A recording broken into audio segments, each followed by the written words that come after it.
This podcast is part of the Big Heads Media Podcast Network. Go to bigheadsmedia.com for more great podcasts.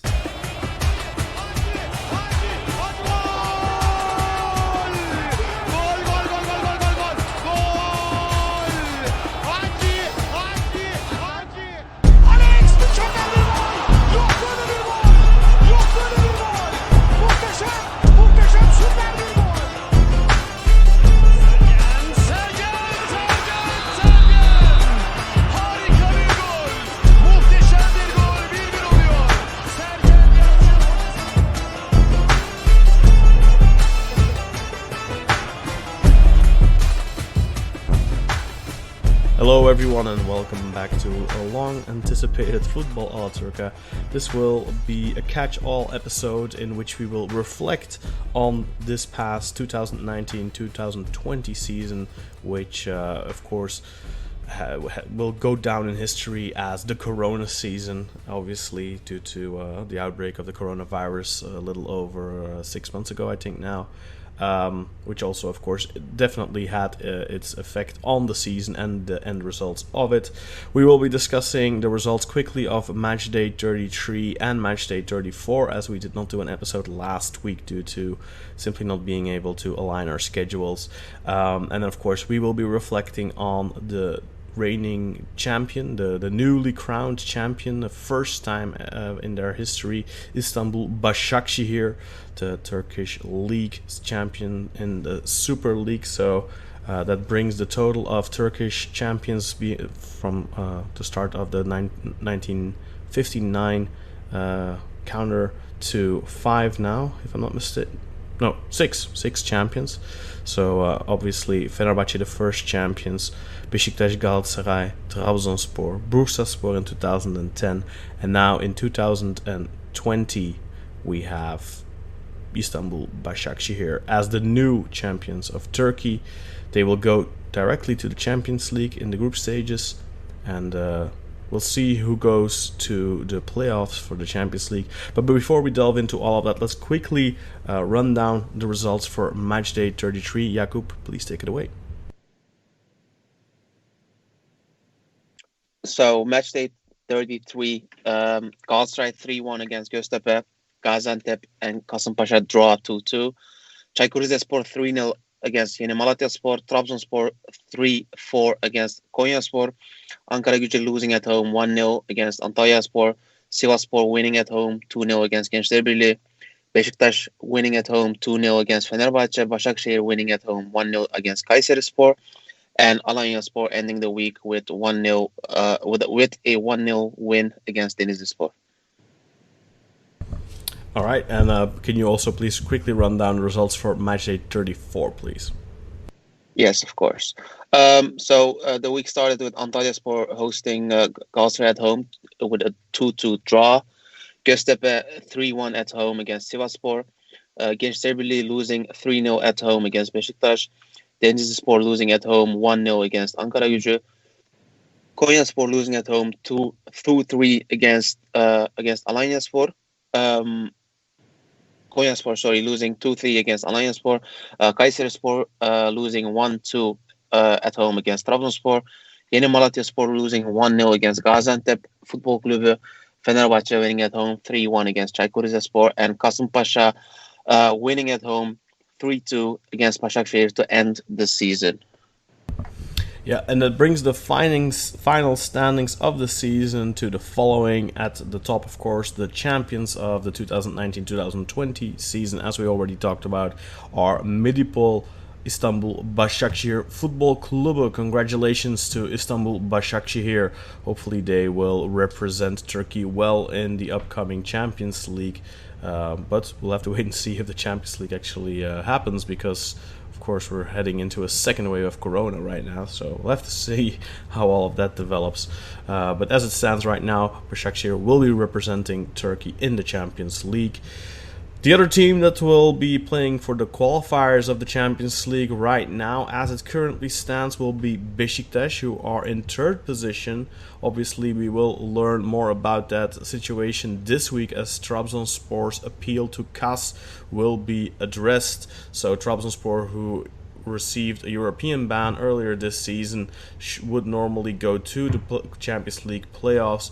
But of course, due to the European ban, they will not. So we'll have to wait and see if their appeal is heard and if they successfully manage to appeal that decision.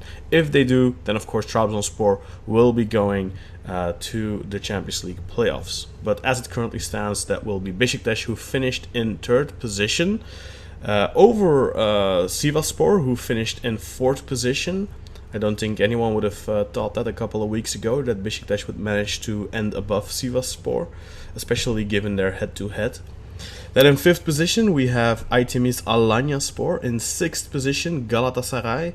They have still a slim chance at European football, but I think they need Alanyaspor to win the Turkish Cup for that to happen, if I'm not mistaken. Or Trabzonspor, I guess. Just thinking right now, actually. So it doesn't matter? Is like Trabzonspor not going to the European Cups. Allows the 6th place team to go to the Europa League. Yeah. So if Trabzonspor are not going to Europe, then Galatasaray are actually in Europe next season. If Trabzonspor are allowed to go to Europe, then they will be Alanyaspor. Then they need Alanyaspor to win the Turkish Cup in order to qualify for Europe, if I'm not mistaken. Is that correct though? No, because if Trabzonspor goes to Europe Champions League, then Beşiktaş will go to Europa League, and the 3 teams that will go to Europa League will be Alanyaspor, Sivasspor, and Beşiktaş. Okay. Then in 7th position we have Fenerbahçe. In 8th position we have Gaziantep Futbol Kulübü. In 9th position we have Antalyaspor. In 10th position we have Kasımpaşa. In 11th Göztepe. In 12th Gençlerbirliği. In 13th position Konyaspor. In 14th position Denizlispor. In 15th position Çaykur Rizespor. So that's the first. Is this correct? Yeah, 15th position. So Çaykur Rizespor in 15th. Am I looking at the wrong match day here? No. It's 15th Rizespor. Then Yeni Malatya in 16th. Then Kayseri in 17th and Ankaragücü in 18th. So Rizespor avoided relegation, unlike we were talking about before, Jakub. They avoided it. Anyway, so the teams dropping down to the 2nd division will be Yeni Malatyaspor, Kayserispor and Ankaragücü. Coming up from the 2nd division, we already know 2 of those teams. That will be, of course, champions Hatayspor and runners-up Büyükşehir Belediye Erzurumspor, who yo-yo back up. Today, the playoffs were played and the final has been decided. Bursaspor are out of contention. They lost 4-1 to Adana Demirspor. And then finally Fatih Karagümrük won 1-0 away at Akhisar after drawing the first game 3-3. So the final promotional playoff will be Fatih Karagümrük against Adana Demirspor. So either Fatih Karagümrük or Adana Demirspor will be joining us in the Super League next season. So just to reiterate there, Hatayspor champions in the Birinci Lig in Turkey, which is technically the 2nd tier of Turkish football. Erzurumspor coming up as well as the 2nd, and then the 3rd promotion will be decided in a final match between Fatih Karagümrük and Adana Demirspor. So fingers crossed that we get to see another nice fan base next season with Adana Demirspor. That would be nice. But of course, Fatih Karagümrük, we wish them all the best as well. So guys, let's reflect a little bit on this past season. Let's quickly reflect a little on these past couple of weeks. Istanbul Başakşehir crowned the Turkish champions. They, to be fair, have been the most consistent team perhaps the past 5 or so years. They've come close on several occasions, but they finally get the job done now. But can we maybe say that they did so because they didn't have a competitor that held on until the end? Because we saw a collapse for Trabzonspor in these last couple of games. We saw a huge collapse from Galatasaray ever since the Corona restart. Basically, they what did they do? Like 7 losses in 8 games and 1 draw or something. since the Corona break, so to speak. Whereas in the past seasons, they have always had stiff competition that kept going until the final matches, and it was always Başakşehir who faltered in that final stretch of 4 or so games. But if we look now, the last 3 matches, Başakşehir lose twice. It's not like they had a great ending to their season either. They're just crowned champion because Trabzonspor dropped the ball completely. Can we say that, Jakub? I don't know. It's as I said a couple of weeks ago, it was Başakşehir to lose.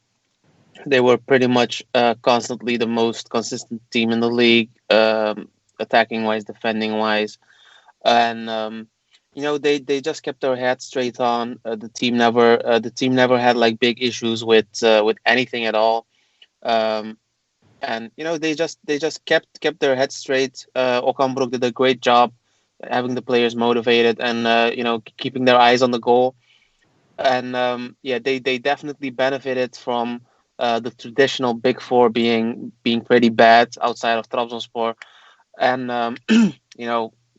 Trabzonspor pretty much dropping the ball after the coronavirus resumed the league. It is you can blame Trabzonspor, I think, but I don't know. I think that if you look at the tables for an example, Başakşehir played 17 games at home. They got like 40 points off of those games, and the traditional four had 35, 30, 32, and even lower. And if you look at the away games, they are once again in the top 2, top 3.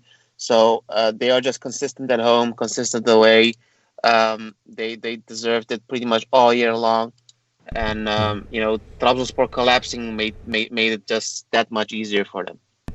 But 69 points for a champion, that is never impressive. I think anything under 75 points to me is kind of like having a mess season where you probably just didn't have strong enough competition. It rarely happens that a team has a fond memory of a season, so to speak, without having more than like 74, 75 points.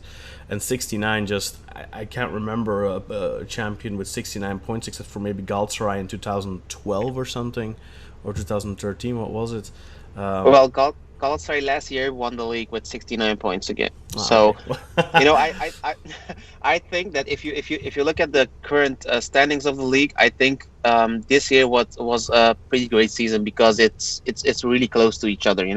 So the big four maybe has dropped some balls because of injury issues and other kind of issues that are outside of the football played on the pitch. Mm-hmm. But you can also say that the smaller teams have done much better. Sivasspor and Malatyaspor being in the top 5 is not something that is normally happening. Mm-hmm. So maybe the season ending with the champion that has only 69 points means that it's more competitive. Depending on what side of the glass you're on and how you're looking at it.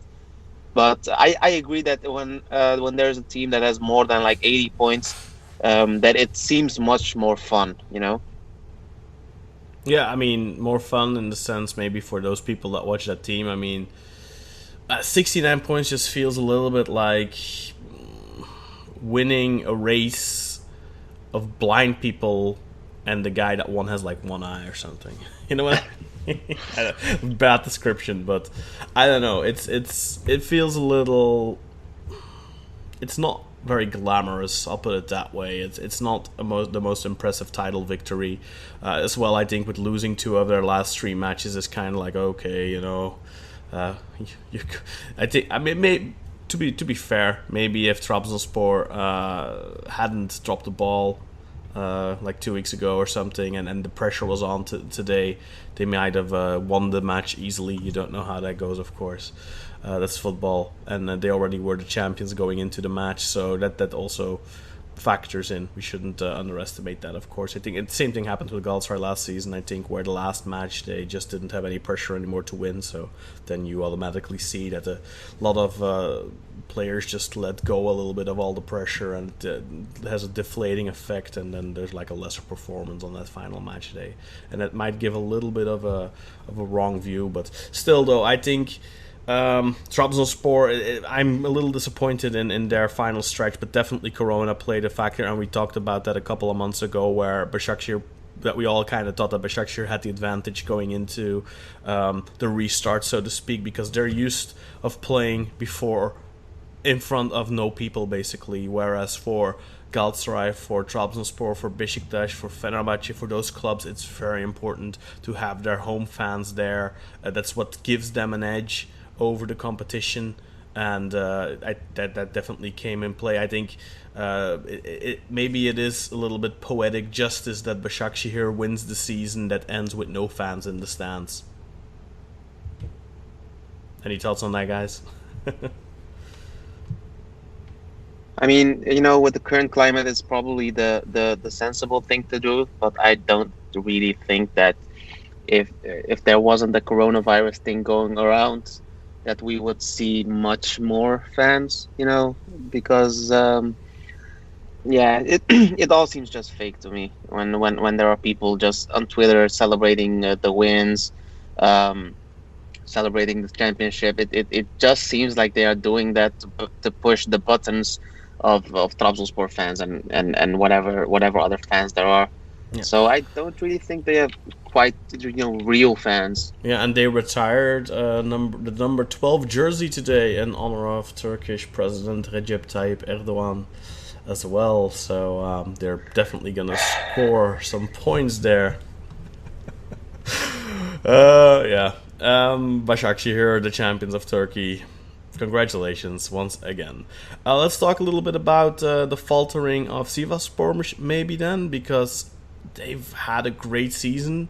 But unlike Alanyaspor, who I feel have been kind of consistent throughout the season, they had a little bit of rough patches here and there, but they started the season well, they finished the season strong, they played a big factor in the championship, the winner, because, I mean, they are one of the main reasons I think that Trabzonspor did not win the title, because of that loss of points against Alanyaspor coming out of the Corona break. That was, I think, immediately a big shock to Trabzonspor. And yeah, Alanyaspor definitely played a role this season, and like I said, I think they ended the season on a high note as well. Sivasspor, on the other hand, top of the table for the majority of the season, but faltering in the second half of the season, losing their leads week by week. But still, I don't think anyone would have predicted Beşiktaş to end above both Sivasspor and Galatasaray at the end of the season, but they did. Kudos to Sergen Yalçın, who came in instead of Abdullah Avcı. I believe he coached 3 games less, or 2 games less, and had like 3 more points or something than Avcı. But more importantly, I think what he did is he did it with a lot less quote unquote quality. I mean, with a lot of departures, like for example, Loris Karius, who left, of course, during the Corona break. So he had to give the jersey to a young 19-year-old player, Ersin Destanoğlu, who had never played a single match in the Super League in his career. He played the final 8 games of the season now, made a couple of mistakes, I think one really big one against Kayserispor a couple of weeks ago, but apart from that, left a very good impression, in my opinion. Beşiktaş in general played a lot more attacking football, some would say better football. I would be one of those people. What did you guys think of Beşiktaş's comeback under Sergen Yalçın? What did you think of Sergen's impact on the team? Do you see a big difference with him and Abdullah Avcı? And what do you guys think of Ersin Destanoğlu, for example, and Rıdvan Yılmaz, another young player that got quite a few minutes? Well, for me, it's quite really good for Sergen to be involved in Beşiktaş's success this year, because he improved himself after having coaching the Yeni Malatyaspor, Alanyaspor, and then Konyaspor, and his last stop is right now is Beşiktaş, and Having seen him under the Beşiktaş bench this year is quite amazing. After those years he has been playing as a player, and now he's coaching in the bench of Beşiktaş and giving time to those youngsters on the field like Rıdvan and Ersin Destanoğlu, as you said. And he clearly stated that he doesn't need any foreigner keeper under these circumstances of the foreigner rule. And right now he has his trust on Ersin Destanoğlu no matter how bad he is on the field, because it's because of his age, and he thinks that he will improve himself during this upcoming season. And same applies to Rıdvan Yılmaz, and maybe Kartal Yılmaz will show himself during the next season and have some chances on the midfield. And also you see he gave some chances to Güven Yalçın as well, and he scored an awesome goal in the previous weeks. So we can say that he influenced a lot of to Beşiktaş team since he came. One difference to him, what differs him from Abdullah Avcı, is that I think he can control the pressure as he is very used to it during his play days, but he knows how to handle the pressure under certain circumstances, and that applied really well to Beşiktaş. And he didn't make some awkward decisions during the time. So Beşiktaş came up well after those tough weeks and tough fixtures. So ended up well, and now they are going to Champions League, and they are really promising really well. Well, we'll have to wait and see about them going to the Champions League, of course. I'm kind of expecting for CAS to overturn the UEFA decision, especially after they did the same for Manchester City.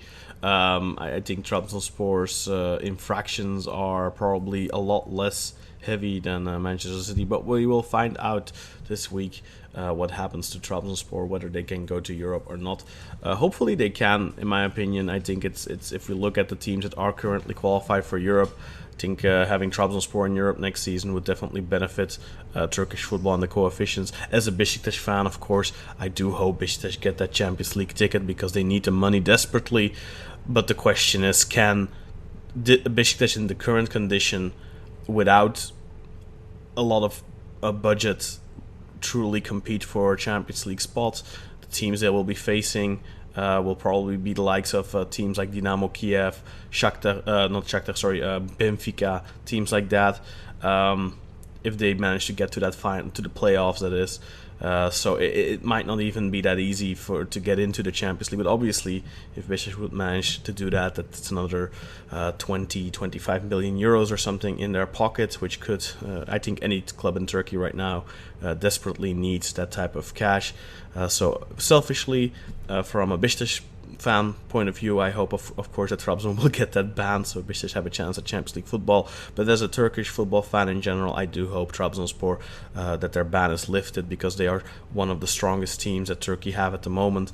The interesting thing is going to be to see now Galatasaray, who might not have European football next season. They have a very heavy wage bill with the signings of the likes of Radamel Falcao and such, and also they have a lot of players on loan that I no doubt they would have attempted to keep had they not missed out on Champions League football. But guys like Mario Lemina, Jean-Michael Seri, those types of players, I don't think Galatasaray will be able to retain them for another year on loan. Younes Belhanda, Sofian Figuli, guys who are on really high wages, Radamel Falcao, who's on really high wages. We are already seeing a sort of an exodus at Beşiktaş, where Burak Yılmaz, just before this last match against Gençlerbirliği, it was announced that he would be leaving the team. He is apparently going to Lille in France. Of course, Loris Karius had already left prior to all of this. And Gökhan Gönül, Caner Erkin are apparently going to be leaving the club as well. And Victor Ruiz last week, he terminated his contract with Beşiktaş. There are some rumors that he actually might be going to Galatasaray, but it's going to be interesting to see how Galatasaray are going to be able to pay a guy like him, given their current wage budget. Are we going to see a mass exodus at Galatasaray of the high wage players, do you think, Umut? Well, it's quite hard to, deal with those wages right now, as we won't get any Champions League prize money after our finishing 6th in this season. So it will be really hard to compensate that money, and we still have Falcao to deal with his massive wage, and we have Mbaye Diagne coming back as well, and Maicon coming back, and we'll have a large pool of foreigners we have to get rid of first. Then we have to deal with the wages, the ones we have left on our team, and we also will have to buy some Turkish players to come up with the foreigner rule, new foreigner rule. And I've seen that we were linked with Emre Clinch, Mert Hakan Yandaş, Emre Çolak, Semih Kaya, and even Arda. I don't know what will happen in this case because the president, Mustafa Cengiz, is completely against taking Arda to the team because of his manners in his previous years. His lunacy. Arda is definitely a risk to take. Nobody has any questions of doubt in his talent, because Arda has massive talent, but the thing is that he doesn't have his head on the field. He's always roaming around in the streets, in social media, doing awkward things, and I don't know what he's thinking doing those crazy things, and his career is full of all that. Every single time you see him doing a wrong thing over and over again, and he doesn't even apologize, and he comes up with a new thing afterwards, and this is why I get our president about his decision not to buy Arda. But as we see that Fatih Terim is on the side of buying Arda Turan to the team because of his talent, and thinking that he might get over Arda's mind to make him focus on the field and do whatever he does best on the field during these times. Because good Arda on a team could be useful, even though he is right now 33 years old. Our captain Selçuk İnan has retired in his 35th age. Right now Arda is 33 years old with two previous seasons he hasn't even played consistently. He has been released from his contract for over 6 months now, so he hasn't even touched the ball probably. He played 10 or 15 games in these past 3 or 2 years for Başakşehir, but nothing more after his departure from Barcelona. So it will be quite a lot of risk to take him under these circumstances, and it's been mentioned and rumored that Caner Erkin is involved in Galatasaray's transfer list, which is a similar thing to do with Arda, because Caner is a ticking bomb on the field and off the field. But at least Caner is a professional in the sense that he keeps his... he's not as risky as Arda Turan, but because of his age, I think he is same age as Arda. He's no, he's from he's 31 now. 31. Yeah. He's So, from okay, 1989. Yeah, okay. So it's it could be Or quite 88. well to have a Turkish left back, even though we have right now Marcelo Saracchi there, has still left with 1 year loan with his return to Leipzig right now. So I think we can rely on 2 players on the left back right now, but I don't know what to do with the left players on the foreigner rule. Well, let's talk about Fatih Terim for a second. Do you think that after the way this season went, do you think that Fatih Terim should stay or should he go? Yeah, he should definitely stay because I don't think it was his mistake that we went downwards after the epidemic incidents because But also the first half of the season, the performance was abysmal. Yeah, I remember that, but it was because of the wrong transfer politics. Because the purchase of Ryan Babel was really bad because it was for 4 years or 5 years that Galatasaray's left wingers were really great and succeeded year after year, starting with the transfer of Bruma in But you're 2013. But if you look at Ryan Babel's recent track record as well, he's still performing really well for the Dutch national team. He performs really well for Beşiktaş as well. But isn't it a little one-dimensional from a coach as Fatih Terim that he can't get the system to work without a fast winger?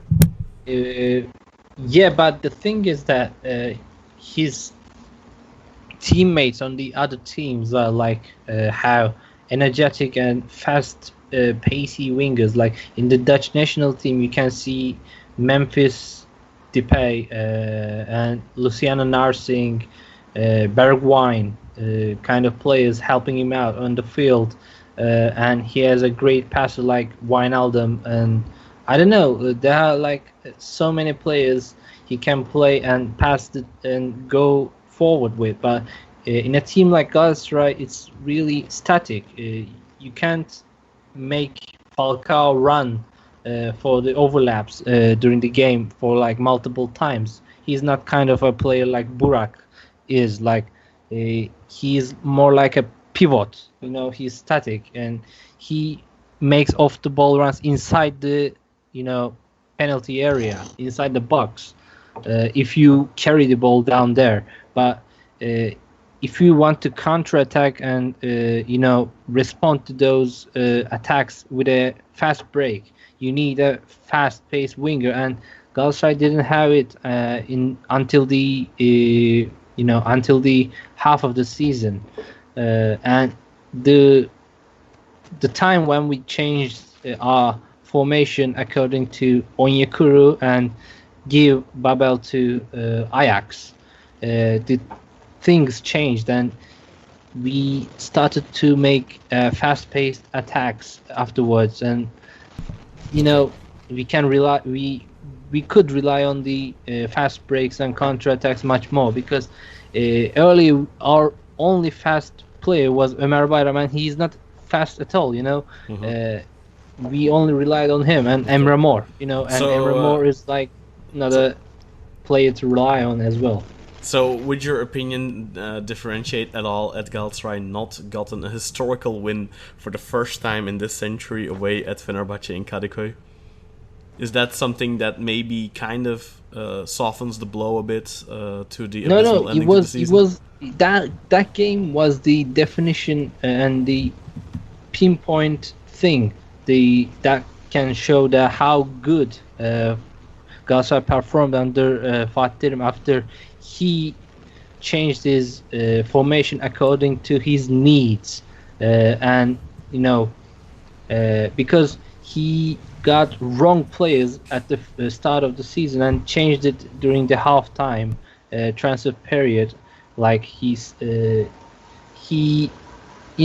buying Sarachi and Onyekuru there made the change because our left wing became more fast, more how can I say, energetic. Yeah, I understand. Yeah, we can we could rely on there, and Emrak Baba returned during the time as well. But and still, though, after the return from Corona, the implosion of Galatasaray, not a single win, if I'm not mistaken. I think it's two draws, right? I mean, because the thing is that I think that Fatih made the team go according to a passing game and practiced on it, and the passing game requires practice, on my point of view. So if you lose that kind of practice and not do it for a long time, like 2 months or 3 months, so you lose the harmony inside the team on the field.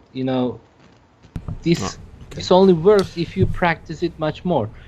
So when you lose that habit on the field, to play the fast-paced passing play, the counter-attacking play, and the players you use as well, because after the pandemic we lost all of our attackers, we lost the defenders, and the Onyekuru went away. Yeah. So and injuries, like you said. So like we didn't have any more players to play with. So I don't blame Fatih for that manner, because he couldn't have anything to do. He's not the one to blame. Okay, and then quickly, final conclusion about Galatasaray not having any Champions League money, possibly not having any European income next season. How heavily do you think that will impact the transfer policy for the club in the next couple of weeks going into next season? Well, I hope that will teach them a lesson not to, waste all of that money on a single player, like how they did on Falcao's transfer. And right now I hope they will use their head once this time, and they'll just use their own academy players more often than they do, and they'll just save some money afterwards. How many minutes did Yunus Akgün get, by the way, these last 8 games or so? I think like around 15 or something. He scored in his last game, but it wasn't like he only lasted about 2 minutes on the field. He only scored an empty net, but I think the thing that Yunus Akgün should have gone to Anderlecht, was it at the time? Supposedly. They offered some money for him, but for some reason, I don't know what, but his transfer didn't happen. So at the time, he was scoring 3 goals in a game in Turkish Cup against, it was Boluspor or something. He scored 3 goals and made 1 assist. So he was quite on form on those times, and he should have gone to Europe, to any team that he can improve himself and get some play time. Yeah. And you mentioned that loan. I think our big teams need their affiliate clubs, need to have some affiliate clubs in Europe, in like Swiss League or Swedish League, or something like, I don't know, Austrian the Netherlands or Belgium for sure. But let's move on, because we have some other clubs to talk about too. You mentioned the retirement of your captain Selçuk İnan. Another captain retired this weekend. Emre Belözoğlu, captain of Fenerbahçe. Of course, he will go into the coaching staff of Fenerbahçe. He had already kind of been running the show the last couple of matches as well, alongside some other people.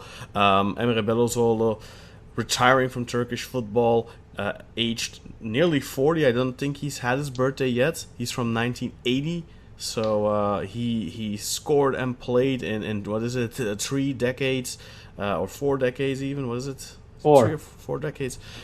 Incredible, really. Emre Belözoğlu, a very polarizing figure on and off the pitch, not liked by everyone, but I think as a footballer respected by most. One of Turkey's greatest talents in at least modern history. Emre Belözoğlu ending his career at Fenerbahçe, and it's interesting to go see how his coaching career is going to develop now. He is also one of those guys that had an amazing playing career, knows how to cope with pressure and all that. It'll be interesting to see him on the sidelines. Maybe we can see his volcanic temperament on the sidelines as well. It would be, I'm very curious to see in what type of a coach he is going to develop. And will he do so at Fenerbahçe? Has that been announced? Do you guys know if he is going to be coaching Fenerbahçe next season, or is he just going to be in the coaching staff? Do we know anything about that? I think he mentioned about like going to the bench, but I don't know about the management stuff. Yeah, I think that I'm not sure, but I think Ali Koç mentioned something about having meetings with people for next season in regards to the coaching position. Another point on Fenerbahçe, apparently UEFA are going to be withholding their UEFA prize money for Fenerbahçe as well. That's something I recently heard. I'm not sure if that's been confirmed, but I find it a little dodgy that UEFA are going to be withholding prize money for clubs in this time where I think clubs need it more than ever. They did say that they were going to loosen a little bit on the financial fair play things, and then they start throwing out bans and stuff like that. I find it a little bit counterintuitive and a little bit weird. But yeah, let's quickly talk about Sivasspor, because of course we do know that they're going to be losing a couple of their key players like Emre Clinch, like Mert Hakan Yandaş. They had a fantastic season, but they did miss out on the third spot on the final match day. I don't think anyone really thought it realistic for Beşiktaş to still end above them going into this final match day, as Beşiktaş were away against Sterberli and Sivas were away at Göztepe. I think people expected at least Sivasspor to get a win there, but it didn't happen for them. Their really good season ends in 4th place. A little bit of a disappointment probably for them, because for a long time I think they were believing in the title, but they did kind of collapse a little bit in the second half of the season. But we've been saying it for a long time already. They do lack some quality. I think they were punching above their weight for a long time with players like Mustafa Yatabare, Aruna Kone, who is already in the twilight of his career, and then of course Mert Hakan and Emre Clinch, who were tremendous this season. But we've spoken about it before already. Galatasaray are interested. Fenerbahçe are interested. I think any club really should be interested in them, especially maybe Başakşehir now as well, with the news of İrfan Can Kahveci probably going to Sevilla. They will be having an opening in that midfield. Of course, Mert Hakan and Emre are both more attacking midfielders, but so was İrfan Can when he was against Sterberli, and he played a little bit more of a central role, doing both the dirty work and the attacking work. So maybe either of them could fit in there as well. What did you guys think of the cap-off to Sivasspor's season?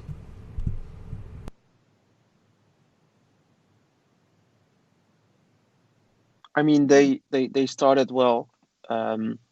We talked about them numerous times. I said a couple of times that they are pretty much dependent on some of their older players, some of their more experienced players, punching a little bit over their weight. They were really lucky to have Kone and Yatabare perform really well, and having Mert Hakan and Emre Kılıç both having pretty awesome seasons for their relatively okay careers until now. That just helped them, get better and better. But as you said, they once they dropped off, they just never looked back. They lost against Gaziantep in like the 20th match week, which helped, which made Trabzonspor catch up to them, and then they had like an absolutely horrible schedule. They played Başakşehir, they played Trabzonspor, they played Alanyaspor, they played Galatasaray, and I think that that couple of games back to back pretty much just tired them out. And after playing against Galatasaray, the coronavirus stopped the league for a while. So they never really were able to recover from all those games. Get into match fitness, get into the rhythm of the games and stuff. So they lost like points against pretty much everybody on like the like the bottom of the league. They lost points against Konyaspor, against Kayserispor, against Malatya, and when you're playing, for like the top three, and you have one of your better seasons in recent memory, you just have to cap those games off really quickly. You just can't afford to lose valuable points against teams that just are pretty much destined to either drop off of the league at the end of the season or just hold on. And we've seen it with Trabzonspor. We've seen it happening at Trabzonspor. We've seen it happening at Sivasspor. And when you have like a championship mentality, that's what I think that Sivas also had. The moment you start losing points against teams that's in your mind you already won against, that's when it just goes down and down and down. It spirals out of control. And I think that that's pretty much what's happened at Sivasspor. I quite like Reza Çalınbay, but I don't think that he's like a trainer that can hold on to the intensity of a whole season. When he was at Trabzonspor, he was really good for the first half of the season, and then he messed it up the second half. It might be just confirmation bias, because I've seen it happen in real time, so to say, with Trabzonspor. But if you just look at the first half of their season, they have in their first 17 games they have 2 losses and 5 draws. 4 draws, and that's unbelievable. If you're playing if you're playing in a pretty hard, pretty difficult league. But the second half of the season they have like 6 defeats, like 5 draws, and when you have like 17 games, 6-5, there's like 11 games, and they have only 6 wins over 17 games of the second half. It's the numbers don't lie. If you don't score, if you don't get if you can't keep the ball out of your own net, you will just keep on losing points. They had games with a lot of goals, but when they scored like 2, they also conceded 2. When they scored like, they were just I think the mentality, their spirit just broke. I think that they were punching way over their limit, and they were just they couldn't hold on. Yeah, in first half of the season, 37 points. Second half of the season, 23 points. There's a 14-point gap there. I think that 23 points for the squad that they have is probably realistic. And I think in any other season, they probably would have done something similar in the first half, and they would be around 45, 46 points maybe, and just have a good season. Now they had, on paper, a really good season, but I think probably they'll be disappointed coming out of the season. The second half performance just cannot live up to that first half. But like I said, and like you also said, like that first half of the season, they just punched way above their weight and just got an insane amount of points. But a fantastic season for them nonetheless. I'm sure they would have liked to cap it off with at least a third position and maybe a Champions League playoff ticket. But I don't know. I mean, I think Özer said it in our group chat as well. Like, at least Beşiktaş kind of have a fighting chance. Sivasspor would probably just go out, but you never know. It's football, of course. And to be fair, like I told Özer as well, I don't know if Beşiktaş truly have a fighting chance right now, given the current conditions with all the players that are leaving and with not really the chance to really get a lot of quality players with at least not to spend a lot of money. Let's put it that way. Talking about quality players. Alexander Sørloth, has Trabzonspor already activated his buyout clause, or are we going to get another Mario Gomez on our hands? No, they haven't activated it because his buyout clause is tied to Trabzonspor playing him for like at least 50% of the games next year, and there is like no way that I can see him not playing 50, at least the half of all the games that we're playing next year. If you can, I don't even think he didn't play he pretty much played every game this year in the league, and as I said, he is bound to playing like if he plays 50% of the games next year, Trabzonspor has to buy him. for 6 million, which is pretty much just like, it's unbelievably cheap for a player of his stature. But he had like an interview after the game on Saturday, and he said, I can't wait to be back next year, and I'm here, and I won't really. What it ended on was pretty much that he's here and he won't really go anywhere. But his contract binds him here, so even if he wants to go, he can't really go. But even I don't know. I really don't know if Trabzonspor can buy him outright for 6 million without having to play him next year. It would be horrible if he gets a nasty injury and misses a lot of games, which knock on wood, it doesn't happen. But I hope that nothing happens and we can just snag him up for 6 million, because he pretty much, I'm biased, but he's pretty much like the best player this year by far. Had unfortunately a little bit of a drop off in goal scoring form in the Corona post-Corona time, so to speak. But of course, that has to do with the drop off of the team in general. You of course mentioned off air the loss of Obi Mikel definitely had an impact there. We already spoke about Henry Onyekuru leaving prematurely, Loris Karius leaving prematurely, Victor Ruiz leaving prematurely.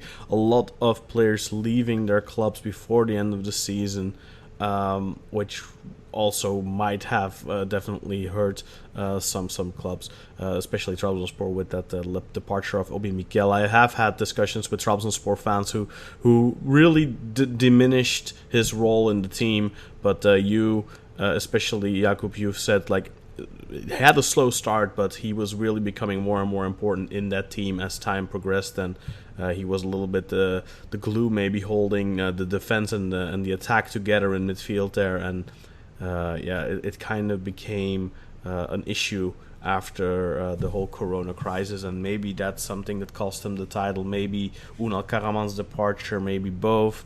Unfortunately, a big missed opportunity, I think, for Trabzonspor to clinch the title this season. But let's move on a little bit to those other decisions that were made at the bottom of the table. Like we said already, Yeni Malatyaspor, Kayserispor and Ankaragücü are going down. No big surprise with Kayserispor despite a really good comeback in the last couple of weeks.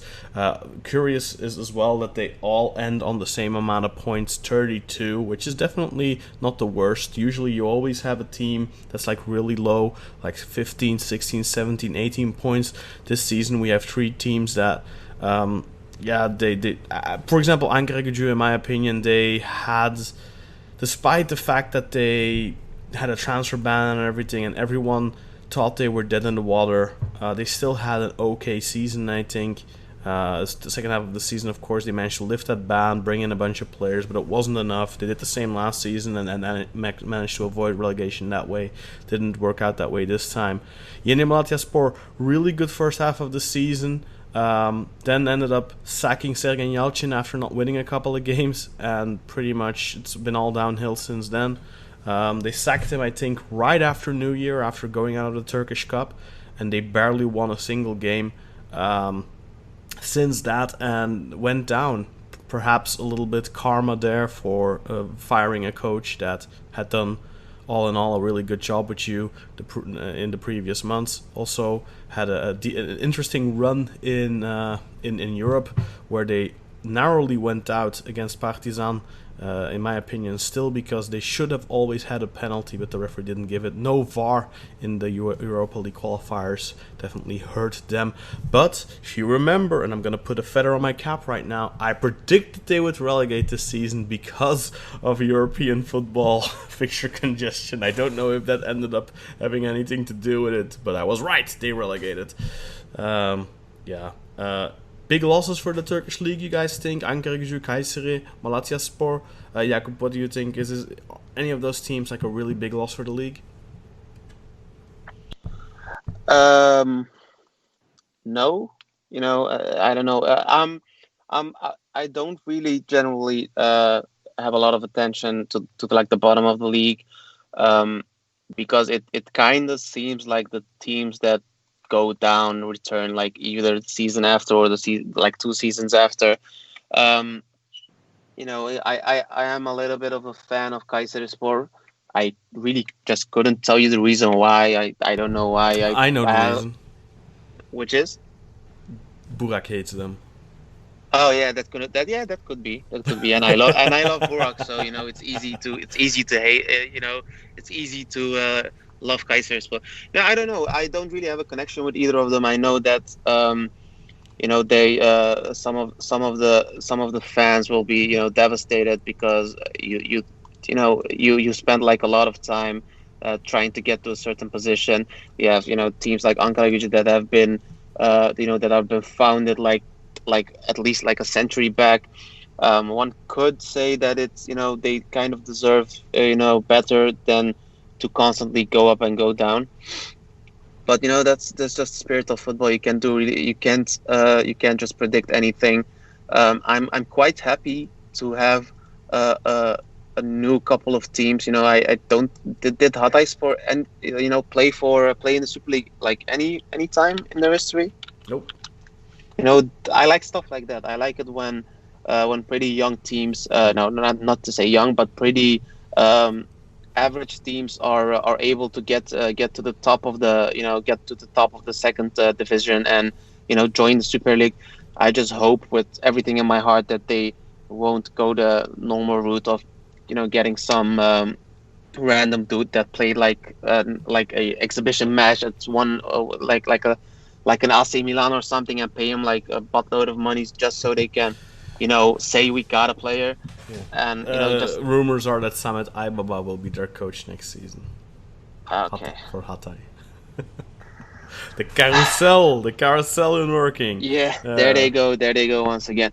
I thought it was a really dick move, by the way, because Hatayspor had their manager pretty much was the reason why they went up, and the guy had like 4 teams in the last 4 years or something that he brought up to the Super League, but every time he brings them up to the Super League, they just sack the guy, so he's never able he came to Göztepe, eh? Yeah, Ilhan Palut, yeah. This is a Göztepe coach. Oh, so nice. He definitely moved up in the world a little bit. So he will, hopefully for him, be coaching against Hatayspor next season. The reason I know all this is, of course, my good friend Yusuf is a big Hatay's fan. He is also from Hatay. So shout out to you, Yusuf, if you're listening. And if you're not, fuck you, dude. Anyway... Sorry, potty mouth. Yeah, I think that'll cover it for the majority. We will, of course... be reviewing transfers and all that coming up in the next couple of weeks. There will be more transfer developments. It's going to be interesting to see. We also still have to talk a little bit about that foreigner limit, but I think we're kind of out of time right now.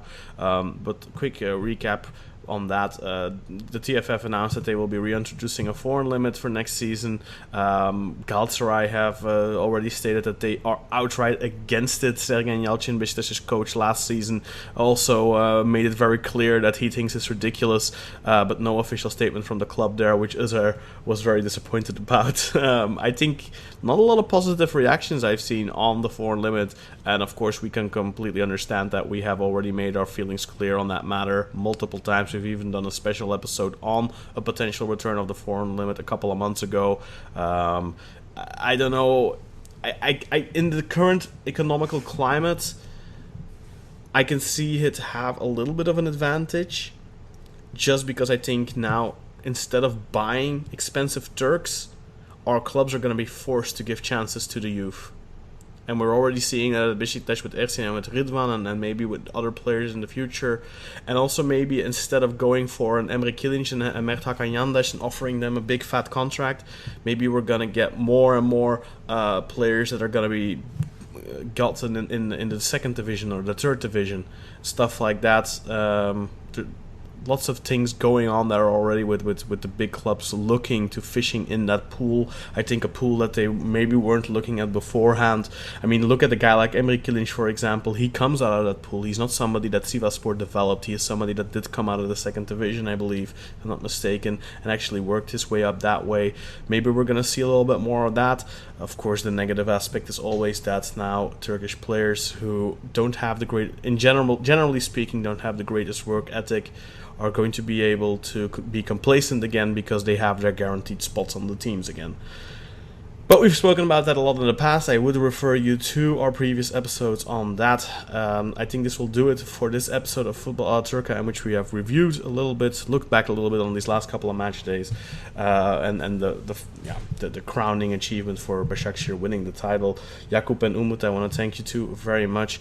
Unfortunately, Burak and Özar couldn't be here with us this week, but I'm sure we will find times in the upcoming weeks where we can all sit around and talk some football again. The new season is scheduled to start on, I believe, the 13th of September, guys. No official word on that yet, I think, but I believe the Premier League is starting on the 13th of September as well. I think the Super League is scheduled to start around that time too. There's the teams are only taking a 2-week break, I know that. But yeah, we'll have to wait and see. Of course, as well, Trabzonspor's CAS decision will be coming up soon, so we'll definitely come back to that as well. So once again, Jakub, Umut, thanks very much, and thank you very much for listening to this week's episode of Football à la Turca. And I apologize that there wasn't an episode last week, but we simply couldn't make it work. Yeah, thank you for listening. Au revoir. Thank you. Bye bye.